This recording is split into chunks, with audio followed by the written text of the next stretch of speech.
In just a few more days, the Winter Olympics will be heating up in Sochi, and there will be lots and lots of sports to watch. Everything under the sun but roof snowboarding. The committee missed out on this one. They will come! For Drew Sally, it's the perfect storm. It's his rooftop and house, his friends and neighbors, snow from Mother Nature, along with a little bit of man-made snow just to spice it up on a cold, wintry Wednesday in Wilmington. Oh, God! Some roof snow stunts are worthy of a big cheer. Some are not, as things don't always go as planned. What went wrong there? Everything. We often go to the mountains, but for Wilmington, this is about as good as we're going to get. And, you know, the snow is crispy, but we can dig an edge into it, and we can build a jump, and we can have fun safely. With safe being the key word there, these guys don't just let everybody go rooftop, but they did let me try it. Geronimo! In a more conventional way. The folks who run Britt's Donuts have a tightly guarded secret. It's their recipe, and I'm going to show you how they make their donuts. And for the sake of time, we'll speed up the process, but they never do that. After all, why tinker with a product that's been recognized as one of the nation's top donuts? We moved down here October the 1st, and they closed. And I've been waiting for them to open. Thank God they finally opened. Well, they're not open during the wintertime. I know. You realize this is the first day they've been open now. I know, Dad. What do you think I'm doing here? Eunice Holt says the wait was well worth it. And she's not alone. It seems like everybody enjoys Brits, regardless of age or regardless of where they live, even if it is 10,000 miles away. Tell me why you came to Brit Donuts today. Because they're the best donuts in the world. Now, how do you know that if you've been living in Australia for the last 18 years? I used to eat them when I was here many years ago. Opening day for Brits is normally busy. This year, it was exceptionally busy. Oh, this is tempting. I'll have to save my Brits donut for the road, but I do have time to introduce to you a Duke Blue Devil fan who's been coming here for donuts for over 50 years. Been coming since '59 when I was 5.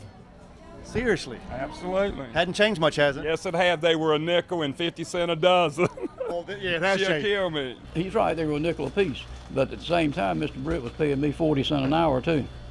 So there's a lot of difference. And just in case you're curious, the menu this year is exactly like it's always been. Same thing. You've got a choice of glazed donuts or glazed donuts. And that's just fine with me because I love glazed donuts. In Carolina Beach, John Rendleman, WWAY News Channel 3. Whispering Pines may be the best kept secret in the Cape Fear region. It's off the beaten path, halfway between Ocean Isle Beach and Longwood. And the folks here are excited about their attempt to enter the Guinness Book of World Records for the largest number of people simultaneously skinny dipping. The American Association for Nude Recreation has sanctioned this event for the 260 plus clubs across the United States. It's going to be on July 11th at 3 p.m. Our gates will open here at Whispering Pines at 12 noon to start registering the participants to supply to Guinness. Skinny dipping is a wholesome tradition. It's as old as mankind, and it's a common occurrence at Whispering Pines. It's just lots of fun being skinny dippers. It's just freedom, free of everything. You know, you don't have to confine with a bathing suit and everything. And everybody's equal. You have to worry about whose bathing suit's going to look better than yours. Whispering Pines is a secluded resort. The swimming pool can only hold so many people, perhaps 150 or so, but there's a nearby pond, and those who skinny dip in it will be included in the record-breaking attempt as well, on a day where the public is welcome. So consider yourself invited, but there are a few rules of the road. If you choose to participate on July 11th, you can arrive fully clothed just like I am, but be prepared to bear all. There's no need to be shy. All you have to do is disrobe. If I can do it, you can do it. After all, this is a nudist resort. Just enjoy life naturally, and you'll get to attempt to break a world record and be completely naked. John Rendleman, WWAY News Channel 3. I have shown people the tree in pictures, and they just couldn't believe it. But when we talk about it, it's just you really have to see it. to really grasp how big this tree really is. Big is an understatement. It's an old oak tree as well, between 150 and 200 years. The tree cannot talk, but oh, the stories it could tell if it could. If it could talk, it would tell you it's 85 feet tall and 221 inches around, to be exact. The canopy of the tree spreads 61 feet from one side to the other. You'll find this tree on Point Caswell Road, just outside Atkinson in Pender County. It's a laurel oak, and it was recently named the largest of its species in the state. Charles and Molly Rousey even have a certificate to prove it. You could call it the family tree. The Rouseys get to wake up with it, go to bed with it, and swing on it every day. The kids play on the swing a lot. They'll run around the tree and try to chase each other around the trunk of the tree. They've done little games like that. Because the tree's so big, when they run around the tree, they start on Tuesday and they come home on Wednesday? No, not quite that bad. Not that bad. You can even play hide and go seek under this tree, or peekaboo, or cowboys and Indians. You name it, you can do it. Have the kids climbed the tree? We've had a couple of kids in the tree. It's hard to get up there. The tree is, we think, the world's largest passive air conditioner. Explain that for me. Hardwoods evaporate thousands of gallons of water each day, and combined with the shade and the cooling effect that the moisture has as it evaporates, it cools the area around it. And given that this tree is on the north side of our house, we get that direct benefit. We've had a couple of snakes fall out of the tree, land on the roof, slide down, and actually fall almost on one of our kids. A lot of oaks actually tend to live a couple of 100 years, and we do feel like the first 100 years they're really happy, and the second 100 years they're kind of on their deathbed, and I think this tree is on its way out. The best estimate is the tree has about 30 to 40 years left. I feel so privileged that I get to live with this tree. As for those stories from the laurel oak, I think we'll save them for a rainy day. Maybe by then this tree will feel like talking. From Pender County, I'm John Rendleman, WWAY News Channel 3. I think it's going to be nice and warm, toasty day to go swimming. There's nothing like starting the new year off with a fresh start. I assume we're going dipping today, right? Oh, yes, sir, we are. Stripping off most of your clothes on a chilly January afternoon is taking it a bit too far, but that's what these folks are doing. We can't wait to get in the water. It's going to feel good. They're just minutes away from running into the ocean for a cool winter dip, a dolphin dip. Let's go, ladies! It's a fundraiser for the Lower Cape Fear Hospice and the first fundraiser of the new decade in the Cape Fear region. What's that behind your neck? Behind my neck? Where? Ah! It looks like Big Bird. He's here to make the dolphin dip for Lower Cape Fear Hospice. It's always a good cause. As the participants approach the starting line, I get the sense a lot of them can't wait to get this event started. How's your mental? Oh, I'm mental. We're doing this. In fact, there's no stopping these people. They're not even going to wait for the official horn. Believe it or not, everyone was asked to do it again due to all the confusion and the premature urge to dolphin dip. Did you just hear? What, we gotta do it again? Do it Good. again. It won't hurt this time. An encore presentation.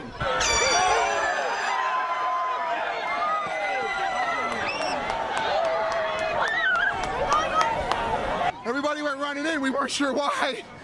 I can't believe they got everybody out and did it again. That is a classic example of a false start. People were too excited. There was no holding them back. You ought to try it, mate. If you know anything about my reputation in News Channel 3, you know that I'm about to take some of these clothes off and jump right into that cold ocean, right? Right? Well, it's actually January 1st, as you know, and I recently made a resolution to stop making a fool of myself on television. At least for a couple days. From Surf City, John Rendleman, WWAY News Channel 3. Santa Claus is coming to town. Santa Claus is coming to town tonight, and he's one smart man. He's coming to your town. I'll tell you what he knows. He knows when you've been sleeping. He knows when you've been bad or good. And I'll tell you what I know. I know that right now he's right behind that red curtain, right, Santa? Oh, yes, I am. Oh, there's Santa Claus. Santa Claus is here. Old St. Nick spent time at the Mayfair Shopping Center in Wilmington on Thursday. In fact, he made appearances all throughout the Cape Fear region on Christmas Eve, his busiest day of the year. It is a big day. Tonight's even bigger. I can't wait, though. Well, hello. How are you? Sit right here. Now, what do you want this year for Christmas? A ripstick. Bet you didn't know Santa Claus is a great listener. He has a wonderful memory as well. He doesn't even write anything down when the children make their special requests. Are you excited about tonight? Yeah. Oh, I am too. No one asked for cheese today, but Santa certainly Bye-bye. said cheese a lot Thursday afternoon. Jeez. What do you tell the kids to get them to cooperate? I just tell them to say cheese, and hopefully Santa can tickle them to make them smile or something. And for some reason or another, Santa scared some of the children. It's okay, sweetie. Look, oh, it's okay. It's okay. Now leave me some milk and cookies, okay? I actually heard that request from Santa Claus a lot. Apparently, the sleigh ride creates quite an appetite. Can you leave me some milk and cookies? Because I love milk and cookies. Can you do that for me? I like chocolate chip. Oh, I about forgot. Santa sure did a lot of posing today for pictures. Say cheese. John Rendleman, WWAY News Channel 3. Oh. Baldhead Island is a secluded vacation paradise. Normally, it's peaceful, but Friday the island was full of pirate wannabes and singing pirates as well. Lights like this with the moon up. She would kiss me, well blow me down and pick me up. She swapped me for a trout. I'm not quite sure if these pirates know it, but they're about to have company. 6 pirates, led by Sinbad, are on their way to the island. While children play pirate games back on the island, word of the invasion is spreading fast. What? Pirates are coming here on Baldhead Island? These pirates don't play around. They mean business, and it's all for a worthy project, the preservation of the state's oldest standing lighthouse. Pirates are helping us put money into our preservation funds. We're doing several preservation projects right now around the Old Baldy Lighthouse. We've got the oil house that was built in the 1800s that needs a new doors and windows. And then over the time, of course, Old Baldy always needs some maintenance, being 192 years old. If there's one thing I've learned from today's trip to Baldhead Island, it's anyone can be a pirate. From Baldhead. Anybody except you. Oh, apparently not. From Baldhead Island, I'm John Rendleman, WWAY News Channel 3. I've lived in North Carolina all of my life. Does this make me a friendly person? Should this make me friendly? Well, according to a survey in England, apparently so. You know, when you hear that Southern talk, it's very, very smooth. Richard Olson, the chairman of the communications department at UNC Wilmington, thinks he knows why. Part of the friendliness factor is that we value it as a culture. It's in our beauty pageant South culture to be friendly and to try and come across as friendly. It's nice to hear a professional opinion on the matter, but what about you? Do you, yes you, a typical News Channel 3 viewer and North Carolina resident, agree? Oh, I agree! That's a true statement. North Carolinians are very friendly. Well, it's got to be North Carolina. My wife's from North Carolina. You think North Carolina girls are sweet? You have not been up north, my friend. Let me tell you something. I mean, who you been talking to, a cow? I understand you're not a big talker, but do you think North Carolinians are the friendliest people in the country? Our daughter goes to school here, and we've been down, I guess, probably twice this year, and we now want to move here because everybody is so friendly. If you're happy So apparently North Carolinians are friendly people and happy people, and I'm sure you now know what you have to do, and feel free to join in. If you're happy and you know it, clap your hands. If you're happy and you know it, clap your hands. If you're happy and you know it, then your face will surely show it. If you're happy and you know it, clap your hands. You're so friendly. Thank you. John Rendleman, WWAY News Channel 3. Chrissy, a 13-year-old border collie mix, was stolen in January of 2007. Rebecca Wolf never gave up hope. It's been a long year and a half, but at least there's a happy ending with the reunion of Chrissy and her family in Rocky Point. This is the first time I think I've ever heard of a dog being kidnapped or dog-napped, that she's actually come home. And she wouldn't be here if it hadn't been for a lot of people. There was a lot of animal activists and people that were out there working to bring her home. Ever since they found out she was kidnapped and who she was kidnapped by. James Willis, a Rocky Point man, an animal rights activist as well, stole Chrissy. In fact, Willis was found guilty in a Pender County courtroom just 3 months ago. And to make a long story short, an Ohio woman accepted the stolen dog as hers. There's still enough of evidence out there that she knew that she was a kidnapped dog. And even the people in Ohio were very familiar with this lady from other animals that she's had up there. Rebecca Wolf claims Chrissy was stolen because she's an outside dog, but she believes Chrissy was crated in Ohio. Now that she's back home in North Carolina, Chrissy's an outside dog again. She's always been a part of our house here, and so when she was gone, it was like a part of all of us were missing. But now Chrissy is back where she belongs, on the porch. John Rendleman, WWAY, News Channel 3. Ice cream is one of my favorite summer pastimes, especially on a hot day like Tuesday afternoon. There's just something about Dairy Queen and a hot sweltering day that goes hand in hand. Can I beat the heat this way? Yes. Marco Polo! Swimming in a pool is a great way to beat the heat. These youngsters at the William Murphy Pool on 10th Street in Wilmington can vouch for that. Anybody hot? No, it feels good outside. As good as this pool feels, the water park at Jungle Rapids feels even better. Perhaps it's the leisurely sensation of floating on top of an inner tube. Or perhaps it's rushing water on top of your head. It's been hot, but the water's so refreshing. Feels good in the water. How hot do you think it's been today? Oh, I don't know, at least 100 probably. Yeah, it feels pretty good. Doesn't feel like 100. Actually, the heat index in Wilmington reached 105 in some locations. And as much as Jeff Boughton likes the beach, he likes the water theme park at Jungle Rapids better. Don't want to go to the beach because it's a little too salty, the ocean, and then you go out and sit there and you just get all sticky. And you don't have sand here. I mean, when it's 100 degrees, this is the place to be. Refreshing may be the best way to describe this water paradise. There are plenty of opportunities for adventure, and of course, every spot is perfect to soak up the sun. This is probably the last place in the world that I need to be wearing a long sleeve shirt, a tie, long pants, shoes, and socks. I would definitely get wet and go in this water if I had a nice pair of shades. Oh, here's some. Thank you much. And if I had some sunscreen. Oh, thank you very much. And if I had a nice pair of shorts. Oh, I don't think so. John Rendleman, WWAY, News Channel 3. Surprise! Oh, God. Don't say that. This is your lucky day. Okay. You're part of the surprise squad. Okay, what's How about a big thumbs up because we are paying for your groceries today? Are you serious? Wow. Yes, I'm serious. That's cool. Jansen, this is your lucky day. Big thumbs up because we're picking up your grocery tab today. Are you serious? Oh, I don't joke around, my friend. We're going to pay for your groceries today here at Food Line in Hempstead. Well, I'll go back and get some more. You and me both. This just don't usually happen to anyone. We're glad we could do it for you today. Thank you, I appreciate it. You have a great day, okay? Thank you. We are paying for your groceries today. Okay. Oh, well, my goodness. Thank you. You weren't expecting this, were you? No, not at all. All right, wonderful. Thank you very much. Oh my gosh, thank you very much. What? I should have gotten more. That is awesome. I've seen you all on TV all the time. That's awesome. Hey, why aren't you going sports? Why am I not doing the sports? Because I'm doing the surprise squad today. We're paying for your groceries. You are? Yeah. Oh my gosh, that's the nicest thing.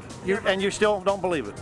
No. We are. I watch your news all the time. Well, you're going to be a part of it, and thanks for shopping today here in Hempstead. Thank you, John. I appreciate that. Oh, she knows my name. Well, I didn't know she was going to know my name. Of course, and thank you, Alan Perry. Just caught you jumping up and down when I left for a second there. You were not joking. I didn't think for a while that you believed it. I didn't. I'm still waiting to get out the door. We have one thing. You have one thing? Well, come here. Let's see what that one thing is. Lunchables. Anniversary was last week. Unfortunately, Perry's wasn't included. My wife and I, we just had our first baby about 4 days ago. Seriously? So, well, congratulations. Thank you, appreciate it. So we have a baby little girl, her name's Emerson, and yeah, so I'm doing a lot of the grocery shopping. Is your baby and your wife especially going to be surprised when you come home? I got to see a picture of that baby. You got a picture with you? I do, yes I do. Okay, let's see the picture. Congratulations. My first kid, and I can't tell you how excited I am. You know, when you walked in the store, I saw you, and I hate to say this, you had a glow about you. Oh, I'm super pumped up. And now I know what the glow is all about. Thank you. Wow, you guys absolutely made my day, so appreciate it very much. I'll give you guys 2 thumbs up for that. For today's surprise squad, that's a wrap. We're coming back strong, and look, we can take it all the way. It's like we have a clean slate right now. Everybody today is an equal. We're all here equal anyway. Hi. Whether it's the pink team, the yellow, black, blue, or burgundy, Stonewall Kickball in Wilmington is here to stay. It's colorful and everyone comes to have a good time. And if you happen to win in the process, it's considered a bonus. We've beaten this team before, we can do it again. You know, play smart. Josh, right center field. Trochet, left field. Fisher, third. Frank Wolfgram helped get Wilmington Stonewall Kickball off the ground. Started 6 years ago in D.C. North Carolina just kind of blew up. Now we have four cities playing in Stonewall. So we have the most leagues out of any state right now. So when did Stonewall Kickball start in Wilmington? Last year, 2015. Yeah, we had our first season last spring. We had our fall season and then the spring season. So far, we've collectively raised for different charities and organizations around $10,000. It's more than just a competition. Now, don't get me wrong, competition is fun. But it's more of just having fun with people you love being around. People who are kind of in the same boat, I guess. Yeah, people who are kind of in the same boat. And I imagine a lot of people are playing kickball for the first time since playing in elementary school. Oh yeah, there are a ton of new beginners with kickball. Austin Newman is not a beginner. He's fast as lightning, and he can certainly be creative when running to first base. I have never seen a front flip like this before on any playing field. The somersault flip obviously worked. Austin was safe. It is slow-mo material and definitely worth a second look. You're part of the LGBT community and you really haven't done the kickball in the past and you're seeing this video. This may just be the thing that brings some more people out. Oh, of course. And we want everybody to come out. Lesbian, gay, bi, straight, transgender, whatever, we accept everybody. And that's another big thing that I like about Stonewall Kickball is that we don't have any discretion towards who plays, which is nice. A little bit of everybody. Yes, a little bit of everybody.